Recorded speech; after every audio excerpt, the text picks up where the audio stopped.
Hi, I'm Susan Dana, and I'll be teaching a 4-session, 8-hour course called The Perplexing Law of Privacy in the United States. Privacy law is messy, in part because we don't have a single overarching federal law of privacy.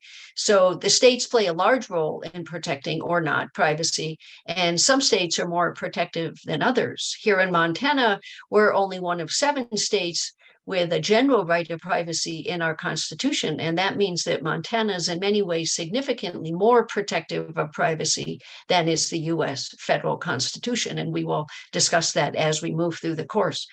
Our first session will focus on what privacy means and why it is or isn't important. How much our law protects privacy depends in large part on why we value privacy. For example, do we value privacy because we have things to hide, or because privacy protects our dignity, or maybe because it limits the government's ability to surveil us? We'll discuss all of those possibilities. Our second class will focus on spatial privacy, in other words, privacy in our own personal spaces. Mostly this will be about the Fourth Amendment's limits on the government's right to search your home, your car, and even your body, and how Montana's constitutional right of privacy provides more protection than does the Fourth Amendment.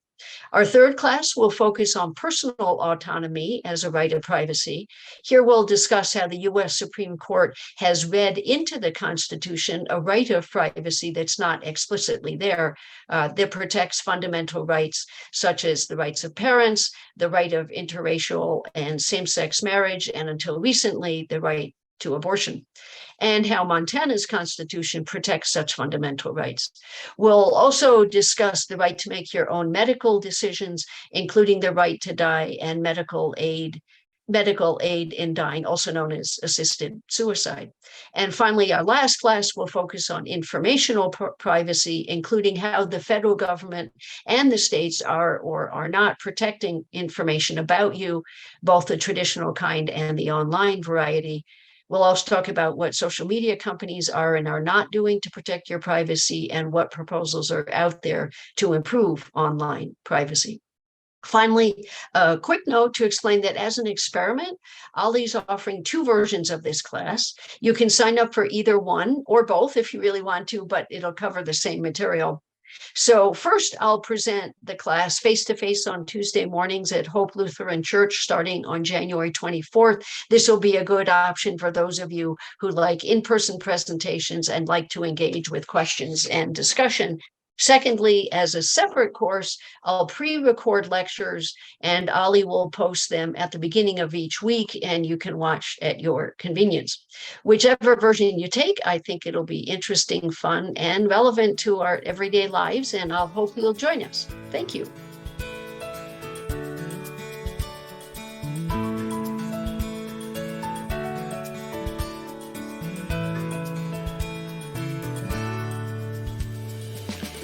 Hello, everybody. Let me introduce myself. I'm Professor Ann Ellsworth, and I work in the Department of Education at Montana State University. I teach literacy and linguistics understandings to a variety of audiences, but primarily to teacher candidates, students who want to become teachers. And I also work with practicing teachers, teachers who are in the classroom working on graduate degrees.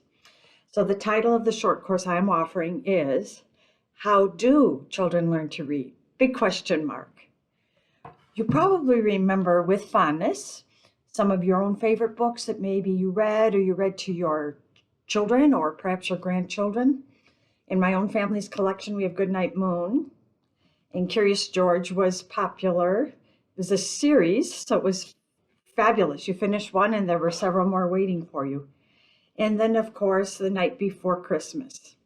So lots and lots of books, and they probably have a warm place in our heart. So what are my credentials that bring me here to be offering this class? Well, before I came to Bozeman about 30 years ago, I was a public school teacher in Wisconsin. And I've taught over the course of my career literally hundreds of students how to read or how to improve their reading. So it's something that is vitally important. It's probably one of the best predictors of success, especially school success. Kids who track early and get off to a good start in reading will probably be successful in school, because just consider it, all our Many of the tasks we do in school are predicated on the ability to read and write and spell. So we're going to learn about learning to read, and it is not exclusively phonics. Phonics is a piece of the puzzle. Phonics is simply how sounds and letters map together. But we'll be learning about all the other intricacies, and you will be amazed that children as young as 5, 6, and 7 learn to process the complex alphabetic system, which we know as the English language.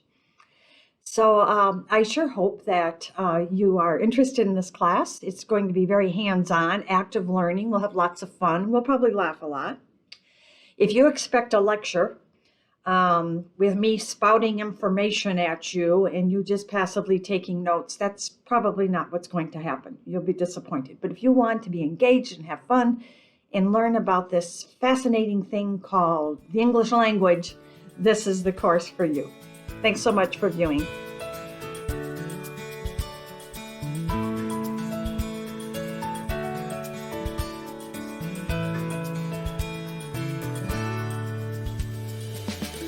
Hi, I'm Sharon Eversman, and I'm offering an Olli course online in March called Trees in Their Forests. Most of us have trees as part of our home landscaping, and nearly everyone has been in the forests for picnicking, biking, hiking, skiing, or just relaxing. Trees are part of our lives. We know that some trees are evergreen and keep their leaves on all winter, and others drop their leaves. So we'll look at the difference between evergreen and deciduous trees and cones and flowers. Trees are woody. What is wood, and why do different woods have different appearances? Why does a tree have so much more wood than bark? How does a tree get taller? How does it get wider? What are the economic and ecological values of trees and forests? Trees do not have eyes, nose, ears, or a known nervous system, yet they react to their environment. How do they know when to change colors of leaves and drop them in the fall and grow new leaves in the spring? They have to protect themselves from enemies, like insects, animals, or fungi. What are their mechanisms for protecting themselves? What are the beneficial ways they interact with animals and birds? And fungi. The positive role of fungi in the lives of trees is essential to both the trees and the fungi. What goes on out of sight underground has a huge impact on what we see above ground. Current popular buzzwords are the wood wide web, and trees talk to each other. Is there any truth to those concepts? And if so, how could they happen? By the way, I do not see trees as human. Montana is a large geographic region with huge variations in elevation and growing conditions. That means that Montana has different forest types. We'll take a look at the major forest trees in the state, how to tell them apart, and where to see them. Trees have been around much longer than people have, and they have their system very well fine-tuned. We'll take a look at how the forests really function.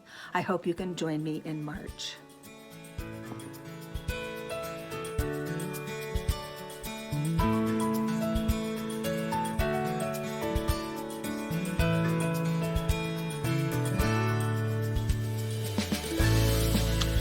Hello everyone, my name is Bruce Scorley, and this coming semester I will be teaching an Olli course titled How Puritans Shaped Modern America.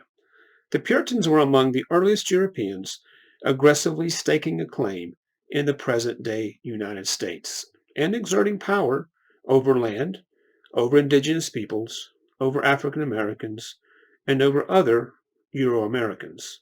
The new power structures they created, religious, cultural, social, legal, economic, remain embedded in often surprising ways in the fabric of our nation today.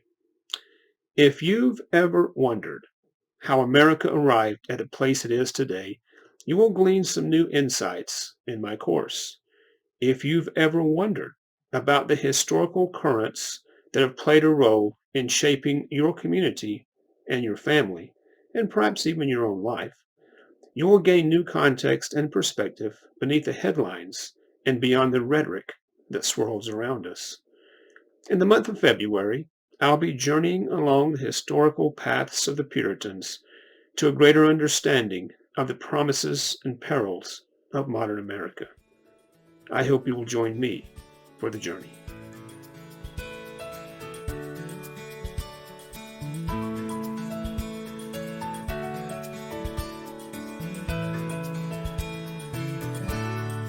Ralph Johnson. I'm a retired faculty member from the School of Architecture at Montana State University. I'll be teaching a course this spring focused on small, highly energy efficient single-family homes. The course will be broken down into 3 phases. The first phase will be looking at precedent, what others have designed. The second phase will be looking at construction technology. And the third phase will give you an opportunity to apply what you've learned. Initially, we'll look at the work of 2 internationally known architects who concentrated a portion of their career on tiny homes. That's Le Corbusier and his machines for living, and Frank Lloyd Wright and his Usonian homes. Following this, we'll look at the work of many contemporary architects, including the work of myself and my students in our support of the City of Bozeman developing prototypes for accessory dwelling units and the HRDC for homes in their tiny village. Following that, we'll look in the second phase at construction technology, how to approach net zero in terms of energy efficiency. And in the third phase, I will bring the materials and you bring the enthusiasm, and together we'll create your own design for a tiny home. Look forward to seeing you. Thank you.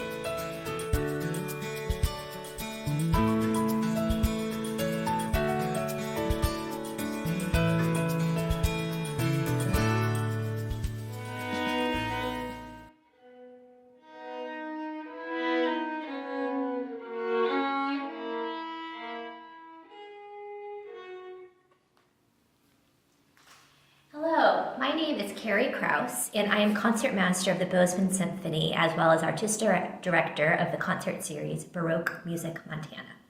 I am joining you today from Basel, Switzerland, on the banks of the Rhine River, which is a wonderfully rich musical city and great for presenting this course. I will be presenting a course called Baroque Music, Our Shared European Musical History. And through this course, we will examine the years 1600 to 1750 in music, as typified by certain composers such as Bach,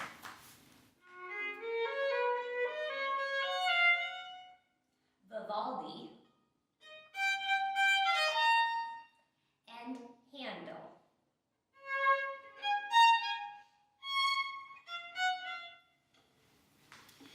This period is typified by the advent of opera, flourishing of instrumental writing, as well as the deep expression of the passions, which we will explore through live performance as well as listening to recordings, discussion of important regions, leaders, and events in history, as well as the hallmarks of the style.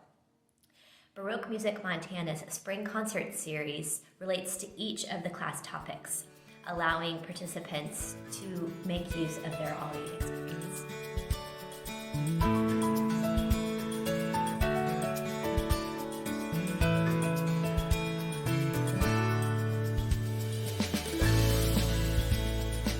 Oh, let me get on my tweed coat. I can't profess without my tweed coat. I'm Marvin Lansvert, professor of English at Montana State University, and I've been here since 1988. And I'd like to invite you to take this spring Olli course on Jane Austen's literary landscapes. Now, what I mean by that title is that this course is going to serve as an exploration of Jane Austen and her works for novice readers all the way to her longtime fans.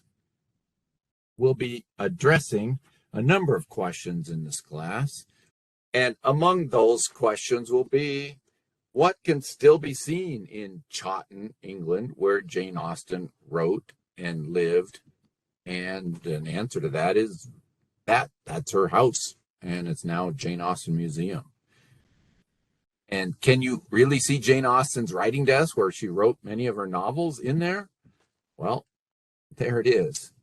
And can you go on walks that she did and wrote about in her letters and experience the landscapes there? Well, yeah, sure. It's all still right there.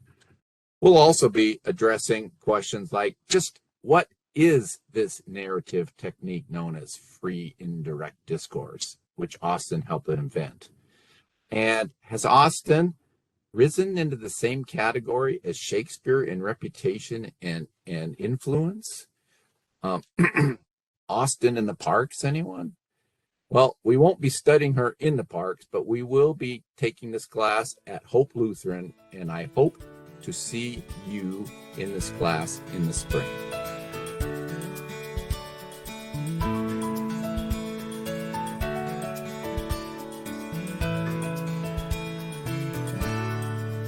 Hi, I'm Jim Manning, a past director of the Taylor Planetarium at the Museum of the Rockies. I've been head of the Office of Public Outreach at Space Telescope Science Institute and executive director of the Astronomical Society of the Pacific, and I'm going to take you on a journey. How many times are we told in our lives these days, be aware of your surroundings? Well, we're generally aware of the surroundings on the Earth, the landscape of the Earth, but how aware are we really of the other part of our daily landscape, the landscape of the sky? Well, I'm going to take you on a journey through that landscape in this course. We'll talk about basic astronomy, stars and planets, sky cycles, celestial events, how past cultures interacted with the sky, galaxies and black holes and other exotics that we're studying with our space missions, and ways to keep track of it all as we live our daily lives. You'll gain a greater appreciation of how the universe works, how we fit into it, and how the cosmos manifests itself above our heads and all around us every day of our lives and throughout the year. You'll gain new astronomical knowledge, you'll learn about new discoveries, and will become better at finding your way around that second half of the landscape of our lives. So join me as we take a journey through the other part of the landscape of our lives, the part that we see by looking up.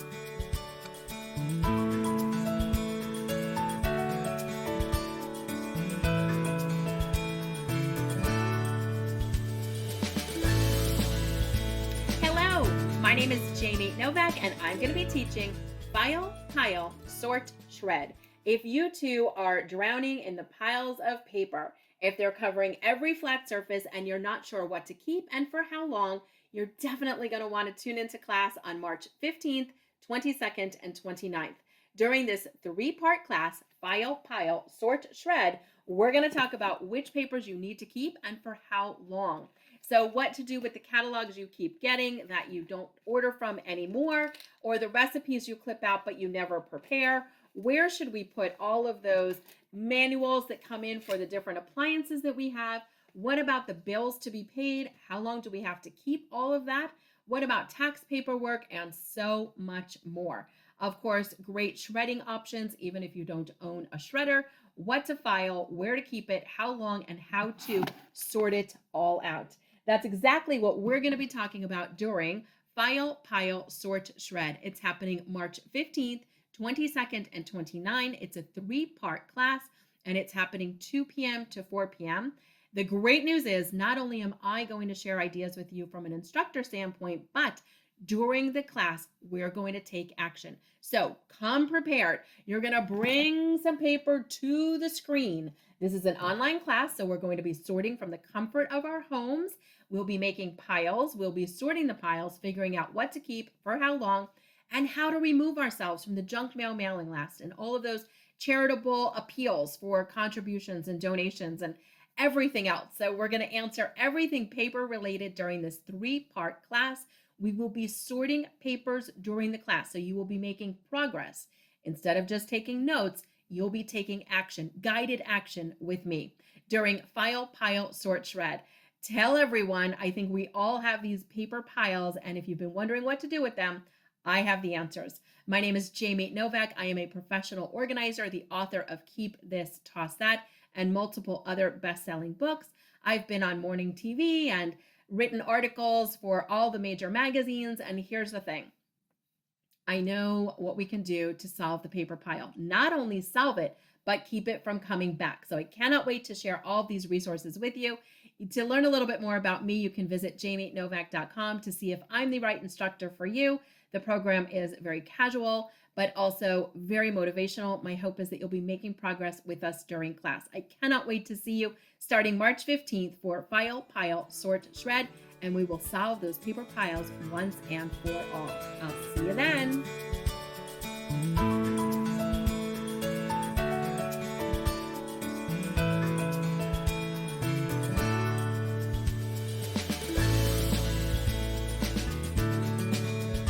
Hello, my name is Asja Perlzweig, and I will be your instructor for a 5-part course called Vanished Kingdoms of Eastern Europe, and it will be taught in April in the spring semester.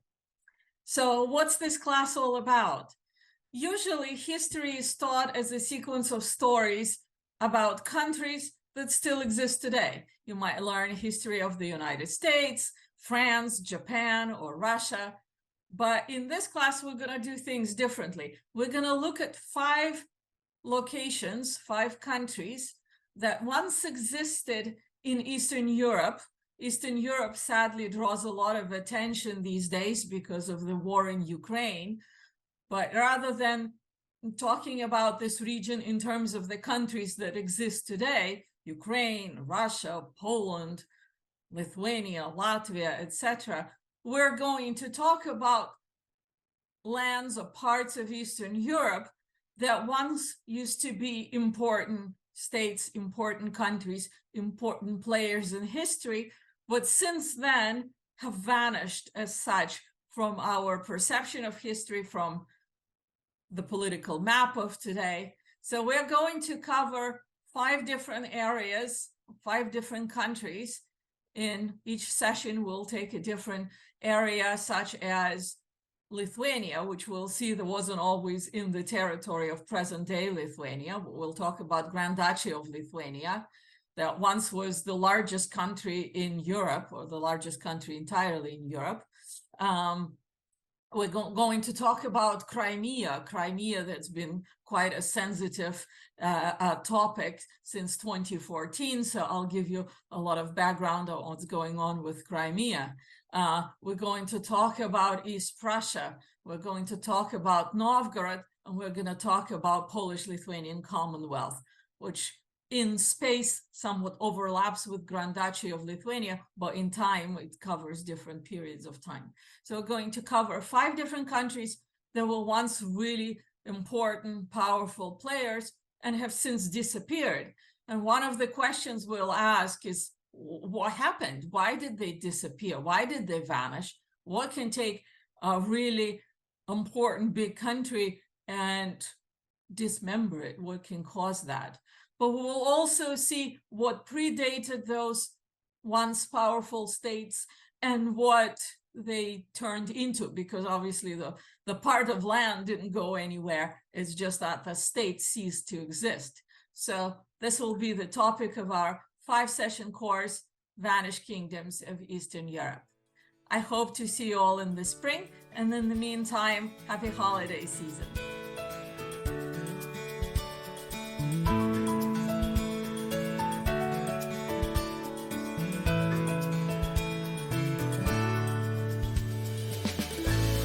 Hi, I'm Ilona Popper, and I teach Sparks, a generative writing workshop. The key to this workshop is learning to tap into your unconscious mind and draw up the ideas, beliefs, images, themes that you want to write about and may not even be conscious of wanting to write about, or drawing on the unconscious mind to give structure, language, etc., to ideas that you do know you want to write about. We're going to learn this through writing quite a bit, and then we'll also be reading each other's writings and focusing on finding what is the heart of each writing. And if you can find the heart of other people's writings, then when you reread your own early drafts, you'll be better and better at picking out the key and most important things about your own writing. It's a lot of fun, and I hope you come and join us.